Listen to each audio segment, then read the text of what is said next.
Broncos country, my NFL draft fanatics, what is going on? It is your boy Mark here with Marcky Sports, and I hope you guys are having a wonderful day, man. And 2 weeks from now is the NFL draft, my favorite time of the year. I absolutely love the event, man. I think I love it more than the Super Bowl, unless my team is playing in it.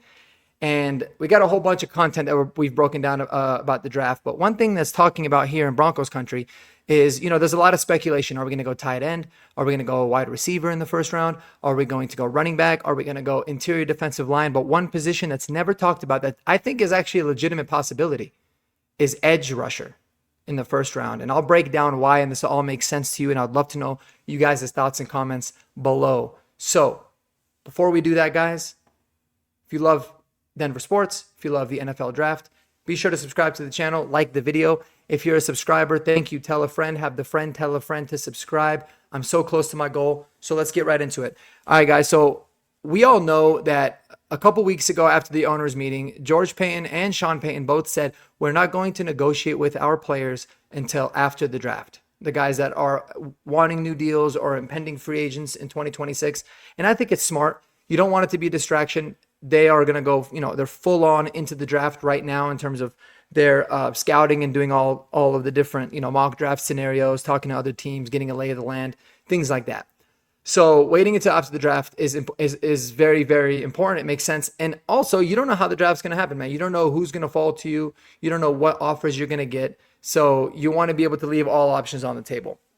Now, when you're talking about guys that are looking for new deals, here's a general list of the players that are due for extensions and new contracts. You've got Zach Allen, who I think is the number one priority. You've got Courtland Sutton, you've got Jonathan Franklin Myers, and you've got Nik Bonitto. All right. Courtland Sutton, we know he still has 1 year left on the deal. He's going to want more. He was kind of promised in a wink type of a scenario last year when he got that incentive-laden deal that they were going to look at an extension for him if he has a good year. He had a very solid year. He's going to be looking for an extension. Do I think the Broncos should do it? Well, I think they've kind of forced themselves into doing that, which is completely fine. I personally wouldn't look at any kind of an extension longer than adding maybe an additional year, but they're going to do that. Zach Allen, absolutely 100%. Whatever amount of money he wants, you work with him, you get the deal done. John Franklin Myers is going to be where it's interesting because I don't think the Broncos are ultimately going to come to an agreement to extend him. They might do a little bit or give him a slight bump, but they don't want to have any kind of a long-term commitment to him in that position, which is why we've talked about interior defensive line being such a common pick and something that I would advocate for in the first round because there's a lot of really good players, guys like Derek Harmon, guys like Walter Nolan, obviously Kenneth Grant, who would fit the team well. They'd be great rotational players now, and they could certainly be ready to become full-time players next year. The closer we get to the draft, honestly, the more common I think that position is going to be in terms of the pick at 20.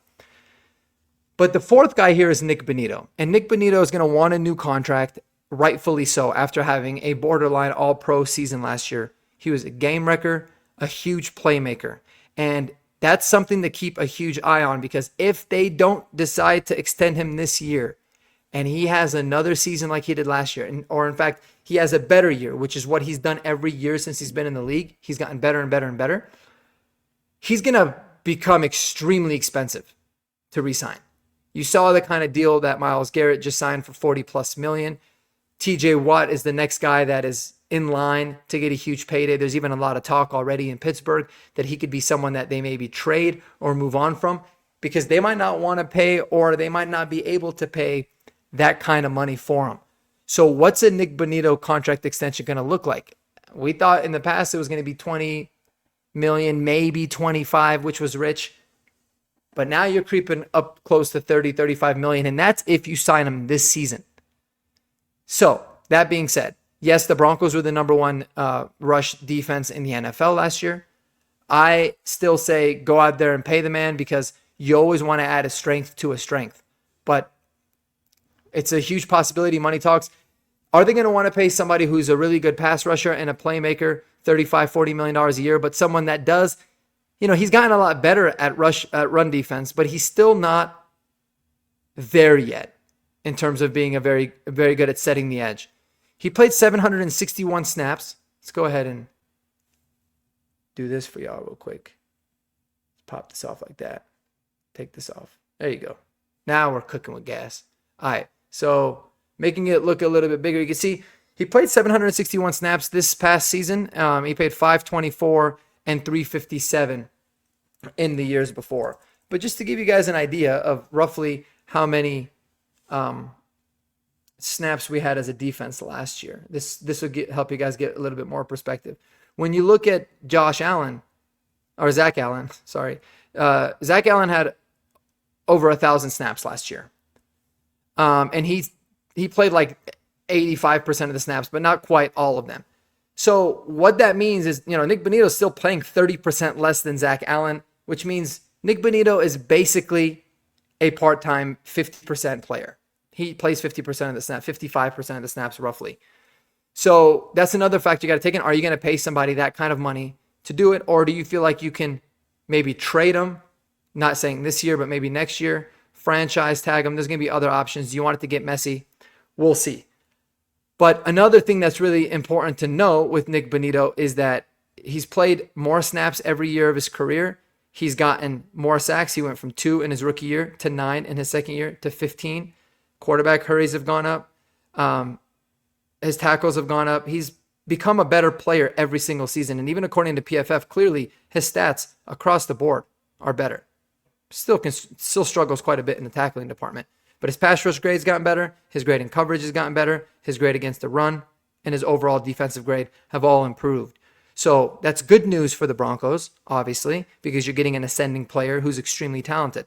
But you're also going to be getting somebody that is a lot more expensive. He might price himself out of the market depending on where it is that we are. Now, obviously moving forward, after now that this offseason is basically complete, we have no more to worry about when it comes to the Russell Wilson cap hit deal, So we're free and clear from that, which is a good thing.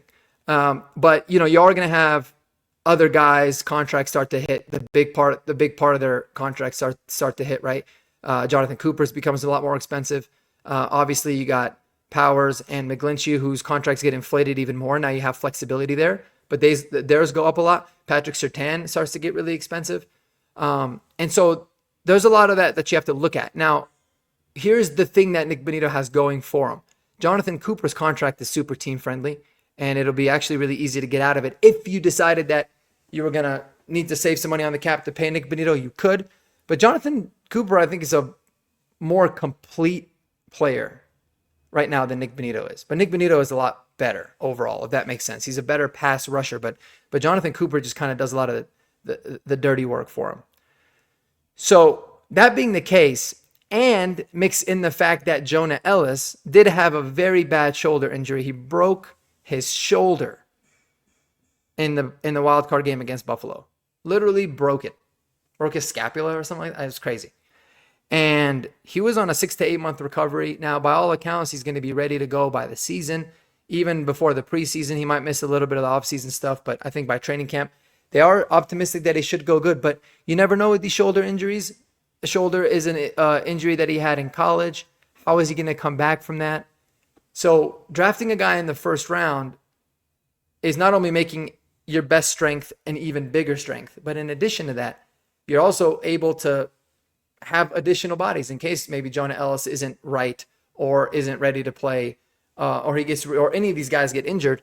You always want to have depth at that position. And one thing that Sean Payton and George Payton have both proven in their careers, as separate from each other, is that they very much value the edge rusher position, which they should, because it is the second or third most important position. So is it possible? Yes. Is it likely? I would say no. Would I do it? I would still say no, strictly with the fact because he's somebody because this isn't really the best edge rusher draft. You can get good value. So if you're gonna do it, I'm all for it in rounds 2, 3, or 4, or even getting some developmental guys later. But in the first round, I really think that you have to address the biggest needs, and those being those either being interior defensive line with John Franklin Myers and Zach Allen's contracts coming up. Like I said, I'm optimistic Zach Allen gets a deal, but not so much about John Franklin Myers. You're going to have to replace him after this year. You just will. And so you got to think he can help us in the interim, and a player like that can help us in the end. And there are some good ones, man. There are some good ones that are projected to be available at 20. So that I like. I'm also a big fan of Jaden Higgins for the Broncos in round 1, in addition to Emeka Ibuka. But Jaden Higgins could be a direct replacement for Sutton right off of the bat. It's going to be interesting to see if the Broncos end up pulling the trigger on somebody like Jaden Higgins, whether in the first or the second round. What does that mean in terms of their negotiations with Sutton? It's going to be really, really interesting to see. So let me know what y'all think below about the possibility of the Broncos taking an edge rusher. I would say the only ones that I would be really intrigued by in the first round would be Donovan Izaraku, who I think is just the stud. I think he's a more polished and more explosive pass rusher than Nik Bonitto was when he was in college.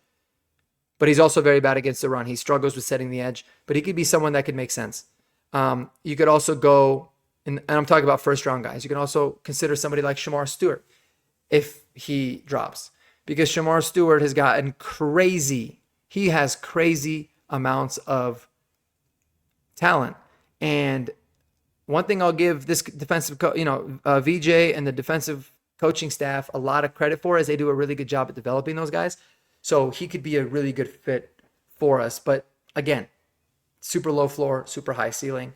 There's going to be a big range of outcomes when it comes to a player like him. Those are the only real guys I think that would realistically be able to make it to 20. I love Mike Green. I don't think he'll be there. Obviously, Abdul Carter, they're not going to sniff him. So those are some interesting things. That's kind of my thought on all of that. Let me know what you guys think below in the comments. I appreciate you guys tuning in. Hope you all have a wonderful evening. Spend time with those that you love the most. Go Broncos. And until the next video,